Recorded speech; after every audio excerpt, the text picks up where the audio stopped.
Jadi saya faham tentang operasional ni yang harus kita fikirkan, dan saya juga minta supaya kita juga sebagai wanita UMNO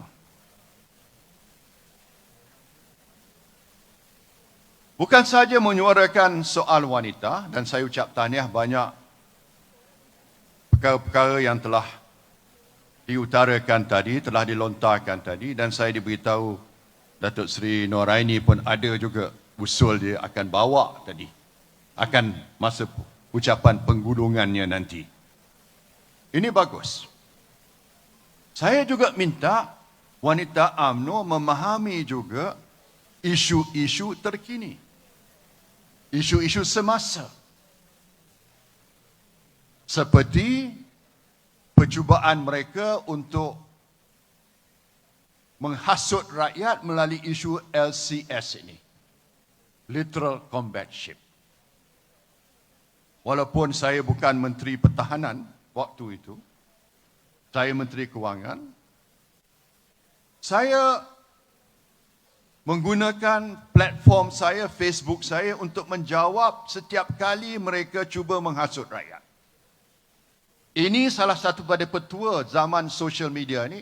Kalau apa-apa isu, jawab dalam masa 3 jam. Jangan tunggu sampai hari esok. Dan wanita kena faham isu ini, kerana mereka nak jadikan isu LCS ini macam isu 1MDB dalam pilihan raya yang lalu. Isu LCS ini kita kena faham. Saya melontarkan 6 soalan. Mereka tak jawab sampai sekarang. Apa antara soalan? Saya jawab. Saya tanya kenapa? Kenapa bila kita kalah, kemajuan membina kapal itu sampai ke tahap 53%.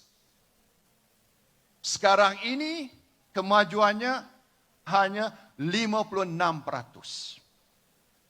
Dalam masa 4 tahun, cuma tambah 3% saja. Jawab. Kit Siang jawab. Rafizi jawab. Tak jawab. Tak terjawab. Kenapa? Sebab niat mereka tu nak mempersalahkan kita. Apa dia buat? Dia buat forensic audit. Dia suruh jangan bina kapal. Pembinaan tak diteruskan. 1 bulan. Ini Datuk Seri Ismail Sabri waktu dia Menteri Pertahanan sebut jawapan dalam Dewan Rakyat. 1 bulan tak buat kerja, rugi 50 juta. Akhirnya LTAT rugi. Zaman 9 tahun BN memerintah, LTAT untung besar. Kenapa perkara ini berlaku? Kerana mereka buat forensik, hentikan pembinaan kapal tu. Lepas itu, masalah COVID lagi 2 tahun, tergendala. Maknanya bukan salah kita. Bukan salah kerajaan PN. Saya akui, projek ni lewat. Sebab, nak buat kapal perang yang canggih ni bukan mudah. Ini bukan kapal layar. Ini bukan kapal makan angin, cruise ship. Ini kapal yang ada sistem combat dan persenjataan 4 dimensi. Perang laut, bawah laut, udara dan darat. 4 dimensi. 4 jenis persenjataan nak diintegratekan dalam combat system, makan masa. Di negeri maju pun, kelambatan projek pertahanan perkara biasa berlaku sekiranya projek itu kompleks. Tapi kenapa dihentikan? Kalau lewat, boleh kita teruskan. Kalau henti, kita rugi. Dan ini angkara ini adalah angkara kerajaan PH. Ini kita mesti beritahu pada rakyat. Dan kalau ada masalah, kononnya ada penyelewengan ke apa, tak apa, siasatlah. Suruh SPRM masuk. Tapi kenapa dihentikan projek ini? Lepas itu nak dipersalahkan kita. Kenapa tak bangkit pada tahun 2019? Tahun pertama kapal tu patut diserah, bangkitlah pada masa itu. Ini tunggu pilihan raya nak jadikan isu. Mengarutlah dia orang ni semua. Mengarut. Penghasut utama. Saya ingat lagi apa Rafizi kata.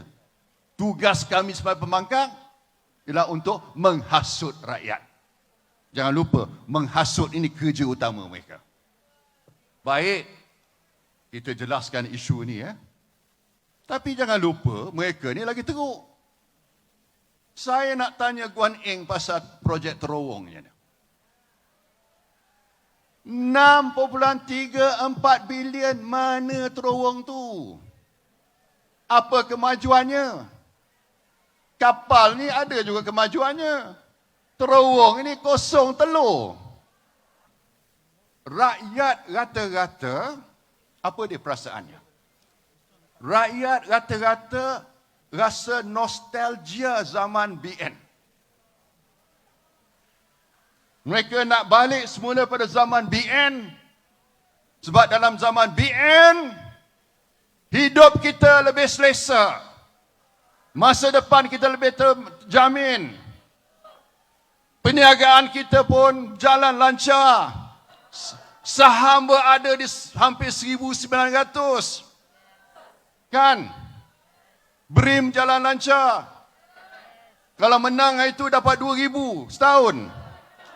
Mungkin hari ini 3-4,000. Ya, ibu tunggal dapat. Petani dapat. Nelayan dapat subsidi. Macam-macam kita bagi pada rakyat. Projek infra rakyat berjalan lancar. MRT 3 mungkin dah siap. Kereta api laju. Singapura ke Kuala Lumpur. 2 tahun lagi akan siap kalau kita berkuasa. Saya tak dapat terima kalau negara Laos boleh buat kereta api laju. Malaysia di mana ni? Dan saya nak beritahu secara peribadi tuan-tuan, puan-puan sekalian, hari esok penting bagi saya. Sebab hari esok rayuan terakhir bagi saya di Mahkamah Persekutuan. Walaupun hari ini saya patut sibuk dengan peguam-peguam saya, tapi saya pilih untuk bersama dengan wanita. Ini yang saya buat kerana saya nak wanita memahami bahawa sebagai seorang pemimpin, saya tetap bersama-sama berjuang dengan wanita.